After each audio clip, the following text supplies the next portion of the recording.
காலையில் கர்த்தரை நீ தேடினால் தென்படுவார், உனக்கு முன் வருவார்.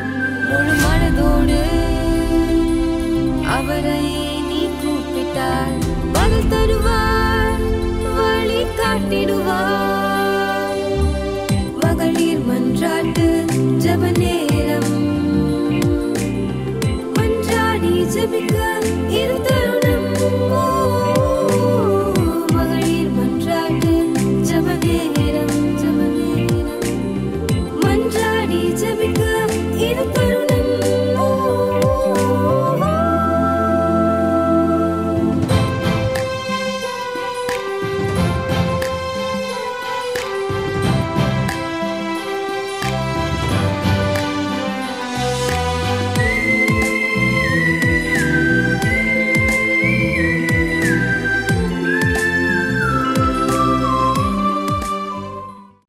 கர்த்தருடைய பரிசுத்த நாமம் மகிமைப்படுவதாக. இந்த அதிகாலை நேரத்தில் மகளிர் மன்றாட்டு ஜெபத்தின் மூலமாக ஹெவன் டிவியின் வாயிலாக உங்களை சந்திப்பதினால் நான் மிகுந்த மகிழ்ச்சி அடைகின்றேன். கர்த்தர் நல்லவர், அவர் கிருபை என்றும் உள்ளது.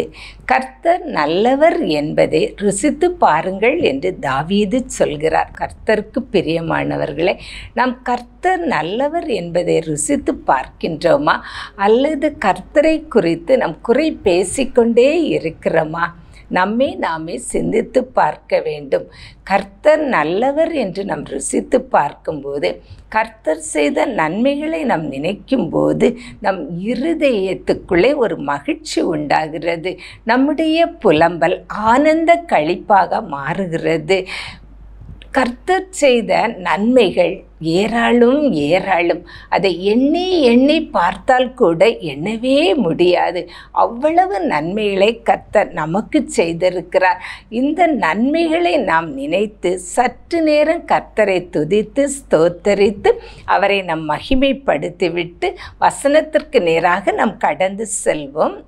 நேற்றும் இன்றும் என்றும் மாறாத எங்கள் அன்பு நிறைந்த பரம தகப்பனே, உமக்கு ஸ்தோத்திரப்பா. நீர் நல்லவரப்பா. எங்களுக்கு நீர் ஆண்டவரே அனுதினமும் நல்லவராய் இருக்கிறீரப்பா. உமக்கு நன்றியப்பா.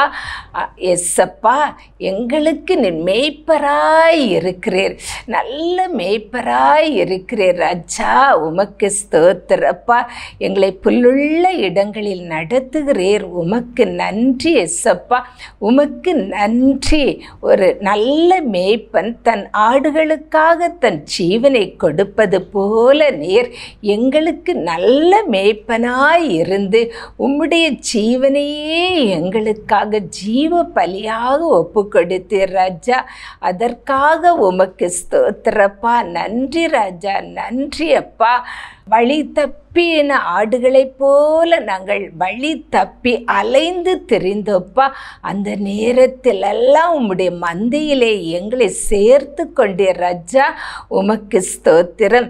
கரவல் ஆடுகளை மெதுவாக நடத்துவது போல நீர் எங்களை நடத்தி கொண்டிருக்கிறீரப்பா. உமக்கு ஸ்தோத்திர ஸ்தோத்திரப்பா. உம்மை நாங்கள் துதிக்கிறப்பா. இந்த அதிகாலை நேரத்தில் அப்பா ஹெவன் டிவியின் மூலம் அப்பா மகளிர் மன்றாட்டு ஜெபத்தின் வாயிலாக அப்பா உம்மை நோக்கி நீர் பார்க்க எங்களுக்கு தந்த கிருபைக்காக நாங்கள் உமக்கு நன்றி செலுத்துகிறப்பா. நன்றி செலுத்துகிறப்பா. இந்த காலை நேரத்தில் அப்பா உம்மை நோக்கி பார்க்கும்படியாக வாஞ்சையோடு அமர்ந்து இருக்கிற பிள்ளைகளுக்காக ஜெபிக்கிறேன் ஆண்டவரே.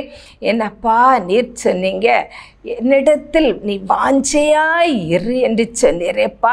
நீ என்னிடத்தில் வாஞ்சையாய் இருக்கும்போது நான் உன்னை விடுவிப்பேன் என்று சொன்னீரேப்பா. நீ என்னிடத்தில் வாஞ்சையாய் இருக்கிறபடினால் நான் உன்னை விடுவிப்பேன். நீ என் நாமத்தை அறிந்திருக்கிறபடினால் நான் உன்னை உயர்ந்த அடைக்கலத்தில் வைப்பேன் என்று சொன்னீரப்பா.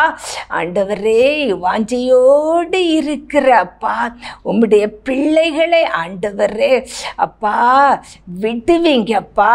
எந்தெந்த காரியத்தில் விடுதலை இல்லாதபடிக்கு கண்ணீரோடு இந்த நிகழ்ச்சியை பார்த்து கொண்டு இருக்கிறார்கள் அப்பா, பிள்ளைகளுக்கு விடுதலை கொடுங்கப்பா. விடுவீங்கப்பா. வியாதியோடு இருக்கிற பிள்ளைகளுக்கு வியாதியிலிருந்து ஒரு விடுதலை கொடுங்கப்பா. இந்த வியாதி என்னை விட்டு எப்பொழுது தீரும்? இந்த கடன் பிரச்சனை என்னை விட்டு எப்பொழுது தீரும்? இதிலிருந்து எனக்கு ஒரு விடுதலை கிடைக்காதா என்று சொல்லி வாஞ்சையோடு உம்மை நோக்கி பார்த்து கொண்டிருக்கிற பிள்ளைகளுக்கு விடுதலை கொடுங்கப்பா. இன்னும் ஆண்டவரே பல காரியங்களில் அப்பா ஆண்டவரே விடுதலை இல்லாதபடிக்கு கட்டப்பட்டு போய் ஆண்டவர் வேதனையோடு கண்ணீரோடு அப்பா உம்மை நோக்கி பார்க்கிற பிள்ளைகளுக்கு விடுதலை உண்டாகட்டும். குமாரன் விடுதலை ஆக்கினால் மெய்யான விடுதலை உண்டப்பா. உமக்கு ஸ்தோத்திரப்பா. உம்முடைய நாமத்தை அறிந்திருக்கிறவர்களை நீர் உயர்ந்த அடைக்கலத்தில் வைக்கிறவரப்பா. அப்படியே ஆண்டவரே உம்மை அறிந்து உம்முடைய நாமத்தை நோக்கி கூப்பிடுகிற பிள்ளைகளை ஆண்டவரே நீர் உயர்ந்த அடைக்கலத்திலே வைக்கிறீரப்பா. உமக்கு ஸ்தோத்திரப்பா. உம்முடைய பிரசன்னம் ஆண்டவரே எங்களை ஆட்கொள்ளும்படியாக உம்மை ஸ்தோத்தரிக்கிறோம், துதிக்கிறோம் தகப்பனே. எஸ்ஸப்பா, இந்த ஹெவன் டிவி குடும்பம் முழுவதையும் நீர் ஆசீர்வதிங்கப்பா. இன்றைக்கு தங்களுடைய பிறந்த நாள் திருமண நாளை காண்கிற பிள்ளைகள் மேலே உம்முடைய ஆசீர்வாதம் ஊற்றப்படட்டுப்பா. தோட்டத்திற்கு நீர் ஊற்றும் ஜீவ தண்ணீரின் துறவும் லீபனோனிலிருந்து ஓடி வருகிற வாய்க்காலும் உண்டாயிருக்கும் என்ற வசனத்தின்படி உமது பிள்ளைகளை ஆசீர்வதிக்கும்படி இயேசுவின் நாமத்தினாலே ஜெபிக்கிறேன் ஆண்டவரே. உமக்கு ஸ்தோத்திரப்பா. இந்த வேளையிலே நாங்கள் தியானிக்க போகிற உம்முடைய வார்த்தைகளை எங்களுக்கு நீர் ஆசீர்வதித்து தரும்படியா இயேசுவின் நாமத்தில் நாங்கள் ஜெபிக்கிறோம் நல்ல பிதாவே, ஆமென். லேவியராகமம் 19வது அதிகாரம் 18வது வசனம். பழிக்கு பழி வாங்காமலும் உன் ஜனபுத்திரர் மேல் பொறாமை கொள்ளாமலும் உன்னில் நீ அன்பு கூறுவது போல் பிறனிலும் அன்பு கூறுவாயாக. நான் கர்த்தர். புது மொழிபெயர்ப்பில் இப்படியாக எழுதப்பட்டிருக்கிறது. பழிக்கு பழி என உன் இனத்தார் மேல் காழ்ப்பு கொள்ளாதே, உன் மீது நீ அன்பு கூறுவது போல் உனக்கு அடுத்திருப்பவர் மீதும் அன்பு கூறுவாயாக. இந்த கட்டளை கர்த்தர் மோசேயின் மூலம் இஸ்ரவேல் ஜனங்களுக்கு கொடுக்கப்பட்டது. இந்த நாளிலே கர்த்தர் நமக்கு தருகிறார். நீ பழி வாங்கக்கூடாது, நீ பொறாமை கொள்ளக்கூடாது, நீ உன்னிடத்தில் அன்பு கூறுகிறது போல நீ பிறனிடத்தில் அன்பு கூற வேண்டும் என்கிற கட்டளையை நமக்கு தருகிறார். ஆம், கர்த்தருடைய பிள்ளைகளை ரோமர் 12வது அதிகாரம் 17வது வசனத்தில் சொல்லப்பட்டிருக்கிற ஒருவனுக்கும் தீமைக்கு தீமை செய்யாதிருங்கள், எல்லா மனுஷருக்கும் முன்பாகவும் யோக்கியமானவைகளை செய்ய நாடுங்கள். ஒருவனுக்கும் தீமைக்கு தீமை செய்யாதிருங்கள், பழிக்கு பழி வாங்காதீர்கள். பழிக்கு பழி வாங்கக்கூடாது என்பது பரிசுத்த வேதாகமத்தின் மூலம் கர்த்தர் நமக்கு தருகிற கட்டளை. நாம் அநேக நேரங்களிலே நாம் என்ன செய்கிறோம்? ஒருவர் நமக்கு தீமை செய்தால் அவர்களுக்கு தீமை செய்ய வேண்டும் என்று எண்ணி தீமைகளை செய்ய முற்படுகிறோம். ஆம், கர்த்தருடைய பிள்ளைகளை நாம் அப்படி செய்யக்கூடாது. பழிக்கு பழி நாம் வாங்கக்கூடாது. ஏன்?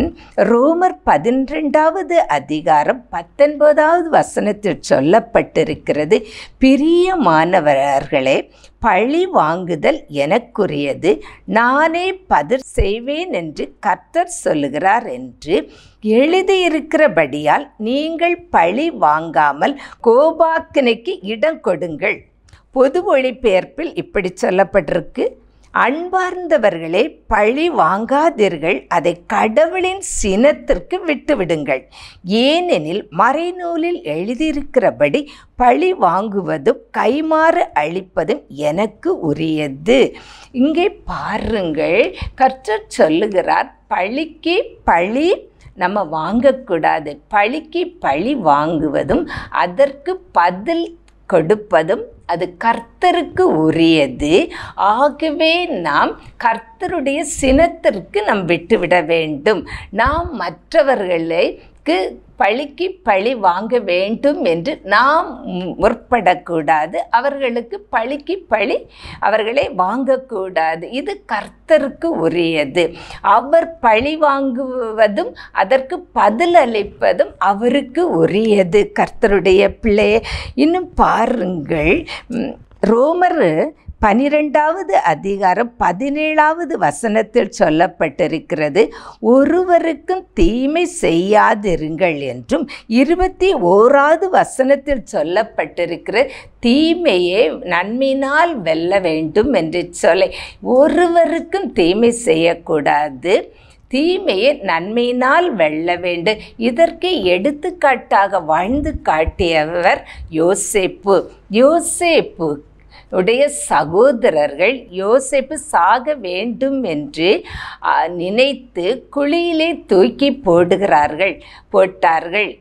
ஆனால் கர்த்தர் யோசேப்பு உயிரோடு வாழ வேண்டும் என்று சொல்லி அந்த குழியிலிருந்து தூக்கி எடுக்கிறார். எடுத்த போது இந்த யோசேப்பு அங்கே எகிப்தின் அதிபதியாக உயர்த்தப்படுகிறார். தேசம் எங்கும் பஞ்சம் உண்டாகிறது. தானியம் கொள்ளும்படி எல்லாரும் யோசேப்பிடத்தில் வருகிறார்கள். இதை யாக்கோபு அறிகிறார்.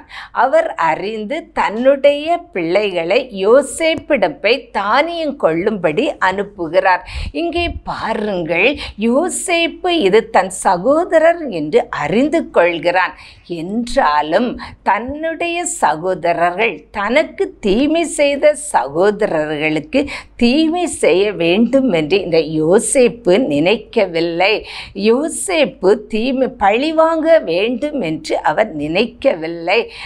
அவர் ஆதியாகமும் 50வது அதிகாரம் 20வது வசனத்தை நாம் பார்க்கும்போது, நீங்கள் எனக்கு தீமை செய்ய நினைத்தீர்கள், தேவனோ இப்பொழுது நடந்து வருகிறபடியே வெகு ஜனங்களை உயிரோடு காக்கும்படிக்கு அது நன்மையாக முடிய பண்ணினார் என்று சொல்வதை நாம் பார்க்கின்றோம்.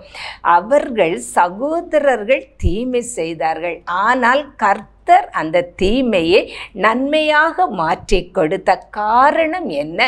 யோசேப்பு தன்னுடைய சகோதரர்களுக்கு தீமைக்கு தீமை செய்ய வேண்டும் என்று நினைக்கவில்லை, பழி வாங்க வேண்டும் என்று நினைக்கவில்லை. கர்த்தருடைய பிள்ளை, நமக்கு தெளிவாக வேத வசனம் சொல்லுகிறது, பழி வாங்குவது அதற்கு பதில் அளிப்பதும் கர்த்தருக்கு உரியது என்று.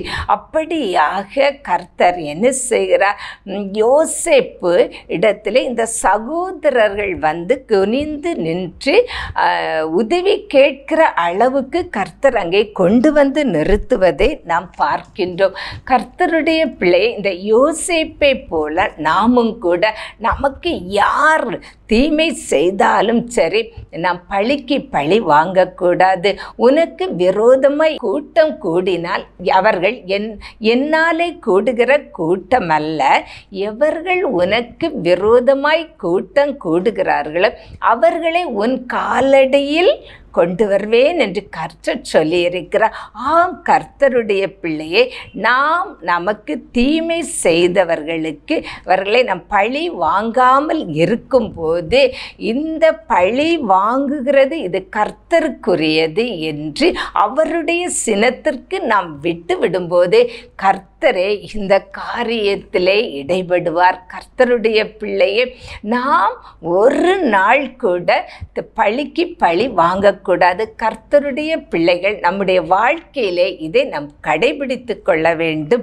அடுத்தபடியாக நாம் பார்க்கும்போது பொறாமை கொள்ளக்கூடாது.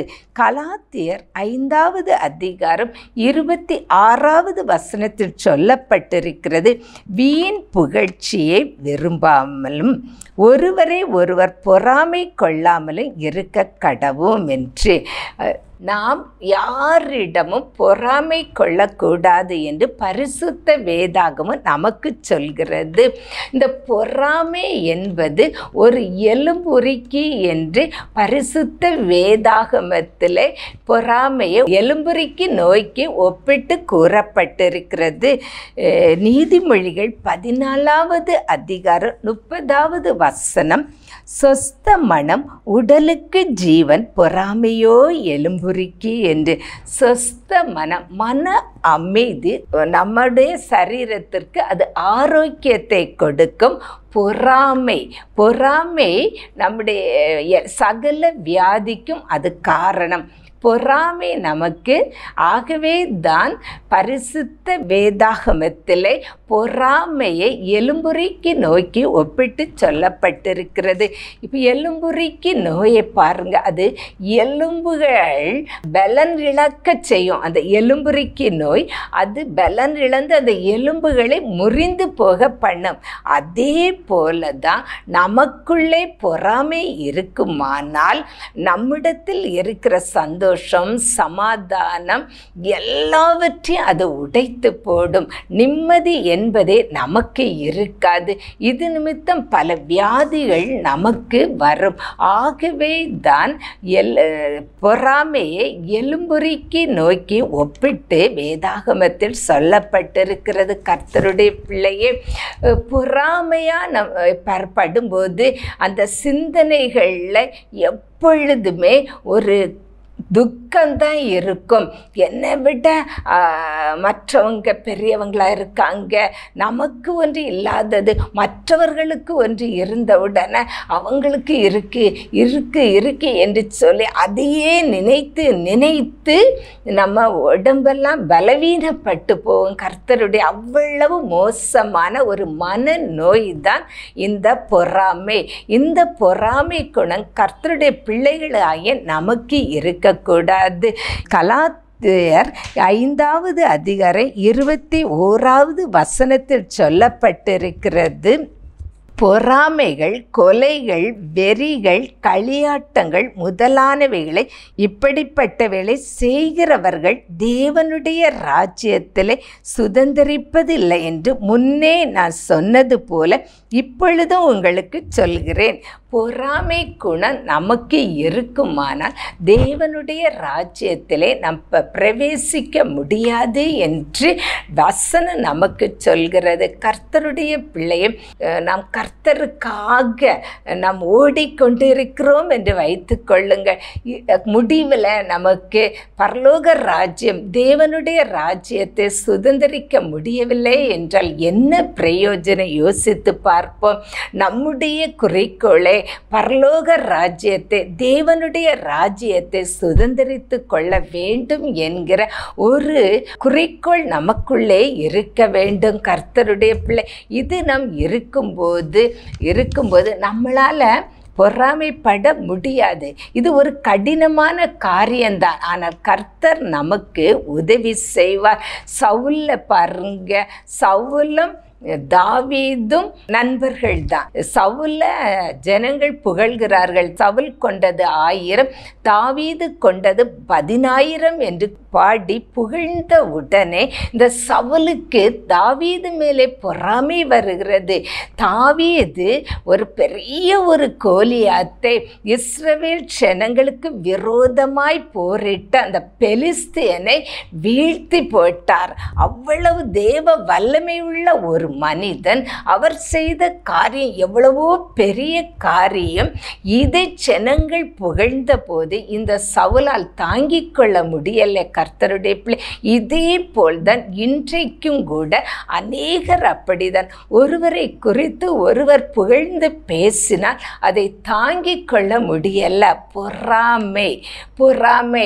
ஆனால் கர்த்தர் இதை விரும்புவது இல்லை. கர்த்தர் நமக்கு சொல்கிறார் பொறாமை கொள்ளக்கூடாது என்று சொல்லி.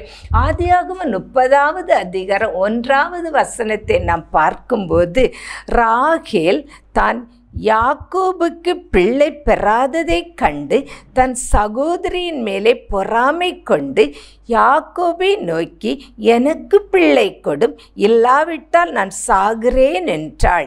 இங்கே பாருங்கள், இந்த ராகேலுக்கு பிள்ளை இல்லை, அவளுடைய சகோதரிக்கு பிள்ளை இருக்கிறது. ராகேலுக்கு தனக்கு பிள்ளை இல்லை என்கிற வருத்தத்தை விட அவளுக்கு பெரிய வருத்தம் தன்னுடைய சகோதரிக்கு பிள்ளை இருக்கிறது என்கிற பொறாமை.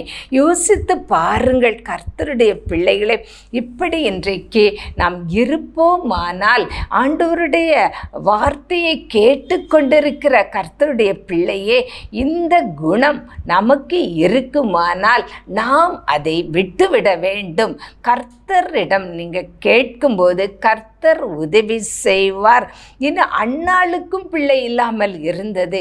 ஆனால் அவள் என்ன செய்கிறார்? கர்த்தாவே, எனக்கு ஒரு பிள்ளை வேண்டும் என்று சொல்லி அவள் ஜெபிப்பதை பார்க்கின்றோம். கர்த்தருடைய பிள்ளை, நமக்கு ஒன்று இல்லை, மற்றவர்களுக்கு இருக்கிறது என்றால் அதை குறித்து நாம் பொறாமைப்பட்டு நம்முடைய சரீரத்தை, நம்ம மனதையும் சந்தோஷத்தையும் நம்ம கெடுத்து கொள்வதை விட, கர்த்தாவே எனக்கு இந்த பொருள் வேணும் அல்லது இது எனக்கு தேவை என்று சொல்லி நாம் கர்த்தரிடம் நாம் செபிக்கும்போது அன்னாளை போல அவள் தனக்கு ஒரு பிள்ளை வேண்டும் என்று தான் அவள் செபித்தாள். அப்படி நாமும் செபிக்கும்போது கர்த்தர் நம்முடைய வாழ்க்கையில் பெரிய பெரிய காரியங்களை செய்து நம்முடைய இருதயத்தை மகிழ பண்ணுவார். இந்த பொறாமை குணம் நமக்கு இருக்கக்கூடாது. அடுத்தபடியாக நாம் பார்க்கும்போது, உன்னிடத்தில் அன்பு கூறுவது போல பிறனிடத்தில் அன்பு கூற வேண்டும் என்பது கர்த்தருடைய கட்டளை. மத்தேயு 19வது அதிகாரம் 19வது வசனத்தில் சொல்லப்பட்டிருக்கிறது, உன் தகப்பனையும் உன் தாயும் கனம் பண்ணுவாயாக, உன்னிடத்தில் நீ அன்பு கூறுவது போல பிறனிடத்தில் அன்பு கூறுவாயாக என்பவைகளே என்றார். மத்தேயு 19:19 இயேசு நித்திய ஜீவனை அடைவதற்கு நான் என்ன நன்மை செய்ய வேண்டும் என்று கேட்ட வாலிபனிடம் இயேசு சொல்கிறார், நீ உன் தகப்பனையும் உன் தாயும் கனம் பண்ணுவாயாக, உன்னிடத்தில் நீ அன்பு கூறுவது போல நீ பிறனிடத்தில் அன்பு கூற வேண்டும் என்று. கலாத்தியர் 5:14 சொல்லப்பட்டிருக்கிறது, உன்னிடத்தில் நீ அன்பு கூறுவது போல பிறனிடத்தில் அன்பு கூறுவாயாக என்ற இந்த ஒரே வார்த்தையிலே நியாயப்பிரமாணம் முழுவதும் நிறைவேறும் என்று சொல்லி, நியாயப்பிரமாணம் முழுவதும் நிறைவேறும். நாம் நம்மிடத்தில் அன்பு கூறுவது போல பிறனிடத்தில் நாம் அன்பு கூறும்போது நியாயப்பிரமாணத்தில் உள்ள கட்டளைகள் எல்லாவற்றிற்கும் நாம் கீழ்ப்படுகிறோம். இந்த அன்பு என்பது கர்த்தருடைய பிள்ளைகளாகிய நமக்கு மிகவும் முக்கியமான ஒன்று. நாம் பிறரிடத்திலே அன்பு செலுத்த பழக வேண்டும், அன்பாக பேச வேண்டும். நம்மிடத்தில் நாம் எப்படி நாம் அன்பாக இருக்கிறோம்? அன்புடைய குணங்கள் என்ன? 1 கொரிந்தியர் 13வது அதிகாரம் 4-8 வசனங்கள் முடிய நாம் வாசித்து பார்க்கும்போது அன்பை பற்றி கூறப்பட்டிருக்கிறது. அன்பு நீடிய சாந்தமும் தயவு உள்ளது, அன்புக்கு பொறாமை இல்லை, அது தன்னை புகழாது, இருமாப்பா இராது, ஐக்கியமானதை செய்யாது, தற்பொழிவு நாடாது, சினமடையாது, தீங்கு நினையாது, அநியாயத்தில் சந்தோஷப்படாமல் சத்தியத்தில் சந்தோஷப்படும், சகலத்தையும் தாங்கும், சகலத்தையும் விசுவாசிக்கும், சகலத்தையும் நம்பும், சகலத்தையும் சகிக்கும். அன்பு நமக்குள்ளே இருப்பதால் நமக்கு குறித்து நாம் நேசிப்பதும் போது நம்மை குறித்து நாம் என்ன செய்ய மாட்டோம், பொறாமைப்பட மாட்டோம். நமக்கு நாமே பொல்லாங்கு செய்ய மாட்டோம். நம்மை குறித்து மற்றவர்களிடம் நாம் கெடுத்து பேச மாட்டோம். நமக்கு நாமே துன்பத்தை உண்டு பண்ண மாட்டோம். அந்த அன்பு நமக்குள்ளே இருக்கும்போது அப்படின்னா நம்மை நாம் நேசிக்கும் போது இதே போல தான் நம் பிறரிடத்தில் நாம் அன்பாய் இருக்க வேண்டுமா? அப்படி என்றால் மற்றவர்களை பிறரிடத்திலே நமக்கு பொறாமை இருக்கக்கூடாது. பிறருக்கு நம்ம தீங்கு செய்யக்கூடாது. பிறரை குறித்து கேவலமாக மற்றவர்களிடம் நாம் பேசக்கூடாது. பிறருடைய மனதை வேதனைப்படுத்தக்கூடிய வார்த்தைகளை நாம் பேசக்கூடாது. இப்படியாக பிறரிடத்திலும் நாம் அன்பு காட்ட வேண்டும். நம்மிடத்தில் நாம் அன்பாய் இருப்பது போல பிறரிடத்திலும் நாம் அன்பு காட்ட வேண்டும் என்பது கர்த்தருடைய கட்டளை. கிறிஸ்துவுக்குள் பிரியமானவர்களே, இந்த வார்த்தையை கேட்டுக்கொண்டிருக்கிற நமக்கு கர்த்தர் தருகிற இந்த கட்டளை பழிக்கு பழி வாங்கக்கூடாது, பொறாமை கொள்ளக்கூடாது. நம்மிடத்தில் நாம் அன்பு கூறுவது போல மற்றவர்களிடத்தில் நாம் அன்பு கூற வேண்டும். இதற்கு நாம் முயற்சி செய்ய வேண்டும். முயற்சி செய்யும்போது கர்த்தர் நமக்கு உதவி செய்வார். நம்முடைய வாழ்க்கையிலே கர்த்தர் பெரிய பெரிய காரியங்களை செய்து நம்மை மகிழ்விப்பார். இந்த வசனத்தின்படி நாம் வாழ நம் கர்த்தரிடம் ஜெபிப்போம். கர்த்தர் நமக்கு உதவி செய்வார். ஆமென். துவைக்கவும் என்று நான் இருந்தேன், ஜெபிக்கவும் கொடுக்கவும் என்று தான் உணர்ந்தேன். சமைக்கவும் துவைக்கவும் என்று நான் இருந்தேன், ஜெபிக்கவும் கொடுக்கவும் என்று தான் உணர்ந்தேன்.